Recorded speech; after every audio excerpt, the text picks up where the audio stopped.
जय श्री राम, जय माताजी। पंचमहाल जिल्ला में दरेक तालुका में શું ચાલે છે એ તો આપ સૌ જાણો છો। શહેરા તાલુકામાં અને પંચમહાલ જિલ્લાના દરેક તાલુકામાં ખૂબ મોટી પ્રમાણમાં ભ્રષ્ટાચાર દરેક યોજનામાં હોય। સરકારી સંસ્થાઓની દુકાનો હોય, મનરેગા એનર્જી યોજના હોય, ચેકવોલ હોય, માટી મીટર રસ્તા હોય, દૂધની ડેરી હોય, દરેક પ્રકારમાં ભ્રષ્ટાચાર ચાલતો જ હોય। હું જાણું છું કે દરેક તાલુકામાં જાગૃત નાગરિકો દ્વારા તપાસ ટીમ બોલાવવામાં આવે છે, અવાજ ઉઠાવવામાં આવે છે, તો પણ તપાસ ટીમ દ્વારા ઘોડો ઘોડો જવાબ આપવામાં આવે છે, યોગ્ય જવાબ આપવામાં આવતો નથી ભ્રષ્ટાચારને બચાવવા માટે।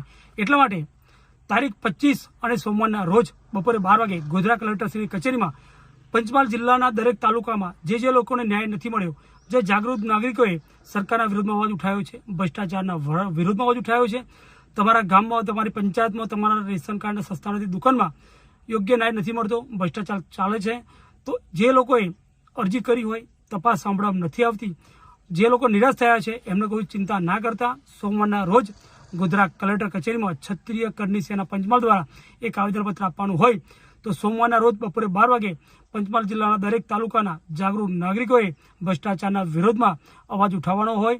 જે લોકોએ અરજીઓ કરી હોય અને અધિકારીઓ સાંભળ્યા ના હોય એ દરેકે દરેક વિભાગની અરજીઓ લઈને તે પરમ દિવસ હાજર થજો। હું JB સોલંકી પોતે હાજર થવાનો છું, તો ભ્રષ્ટાચાર બહાર પાડશું અને એક આવેદનપત્ર કલેક્ટરશ્રીને આપશું, જેથી કરીને આ ભ્રષ્ટાચાર બહાર પડશે।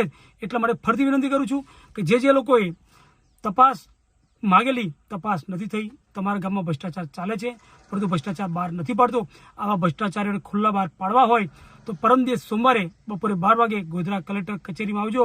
હું જવાનો છું, તો આપ પણ તમારા ગામની જે સમસ્યા હોય લઈને હાજર થવા માટે મારી વિનંતી છે। જય હિન્દ, જય ભારત, JB સોલંકી, ક્ષત્રિય કરની સેના પંચમહાલ।